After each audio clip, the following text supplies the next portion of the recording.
Men may die, but their deeds don't. Like diamonds, this deed lives forever. What would you want to be remembered for? The confirmation of the news of the death of the former President Muhammadu Buhari filtered in like a rumor, and reactions started pouring in like wildfire in a Harmattan season. Despite the Club Cup final between Chelsea and PSG, anyway, by the way, congratulations to Chelsea fans, Nigerians still find time to express themselves over the demise of a man who was given a second opportunity at leadership. He's so much converted, but blew it with nepotistic and unawareness behavior. When I tell people, say, now who lose the election for Nigeria and now him win, people go say, nah, lie. Imagine if Buhari had not had a second chance to govern this country. If people like Tinubu and his people, despite knowing his weakness and antecedent and incapacitation over his age, had not packaged him as a born-again Democrat to deceive Nigerians, the eulogies today would have been very different. A lot of praises would have been pouring in as the man who meant so well for Nigeria, but didn't have the opportunity to govern again. People would have even replaced his name with the best president Nigeria never had. But alas, he had his opportunity and he blew it. He was favored by the gods, adorned by humans. Some of the humans who trekked from Lagos to Abuja as a sign of honor for him when he won the presidency. His body language alone frightened a lot of people. Even the civil service, the moment he entered office, everybody fell into line. A man who was touted as the anti-corruption SARS, but was not in a hurry to change anything.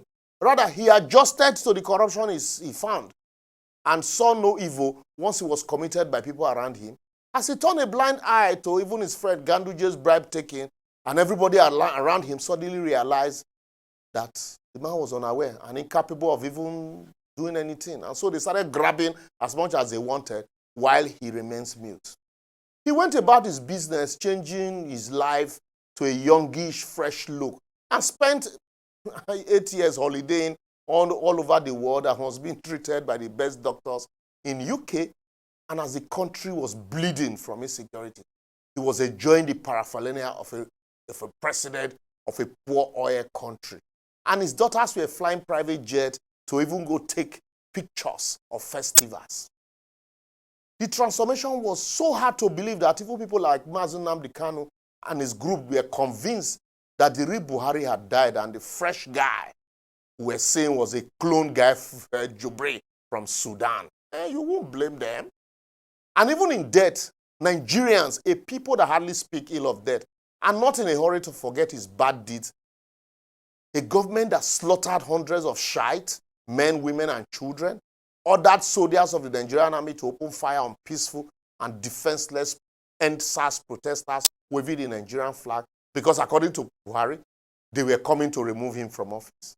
He ordered the killings of young Southerners who he branded as IPOB, disobeyed court orders endlessly, jailed critics like Showore, destroyed the economy, and ruined everything he touched.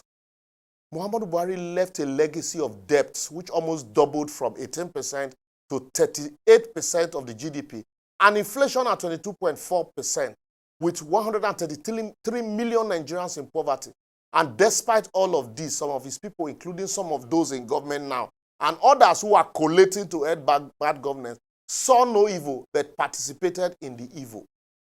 However, he completed the railway line in Warri-Itakpe, the Abuja Light Rail, Abuja-Kaduna Railway, Lagos-Ibadan Railway, and the Kaduna-Kano, Lagos-Ibadan, Enugu-Port Harcourt, Bodo and Boni, and then the Apapa Oshodi-Oworoshoki road project as testament to his huge spending. He would also take pride in the Ajakuta-Kano-Kaduna railway line and the AKK gas project, which nepotism did not allow them award to the most suited company for that job because the person is Southerner. Anyway, that's a story for another day. So how do you tell Nigerians to mourn such a leader? I will therefore advocate our leaders today should remember it is not the number of days one spent in office that matters, but the quality of leadership and its impact in the people's life put in those days. They should also remember that the lifespan of a political office holder is like that of a tenured monarch, and that no matter how long it takes, it will come to an end someday. So what would they be remembered for? President Tinubu and his administration should use this as an opportunity to introspect Remember also his age. Bring back monies in foreign bank accounts to the country. Empty their pocket to rebuild Nigeria. Use this as an opportunity to recalibrate his government and bring in more competent hands. Create a presidential office for research and development, monitoring and evaluation of key performance indicators to enable him leave a legacy that will be worth celebrating when his story comes to an end. But if he chooses to be dead to this admonition, and remain alive to vanity, he should remember that man is nothing but a breathing corpse. And if you are no longer alive to receive the insult, don't put your family through it. Make we leave our here small to enable us also hear your thoughts on and comments on the issue. And also, like I say, feel free to press the subscribe button and then also share. But the Bible says we should not judge so that we will not be judged. But I say today, like my friend Chuka Ihono, judge so that you also will be judged. That is the only way we can build a better society. See you next week.